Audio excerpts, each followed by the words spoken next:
رابطه فاوتون چند سالگی بوده؟ 24 سالگی.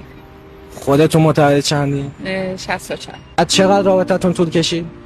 2 سال با هم دوست بودیم. دلیل جداییتون رو میتونم بپرسم؟ خانوادم راضی نبودن. خونه و ماشینش اون موقع آماده نبود. شاید به این علت بود. اگه برگردین عقب چه کاری انجام نمیدین؟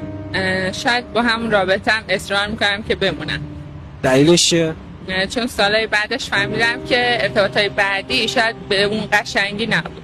توجه کردین؟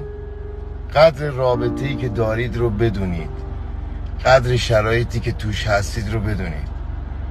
اینقدر چشتون دنبال چیزای غیر عادی نباشه، اینقدر خودتون رو با بقیه مقایسه نکنید که اون چیزی که دارید و از دست میدید چند سال دیگه فقط حسرتشو میخورید و هیچ چیزی دیگه بر نمیگرده به عقب.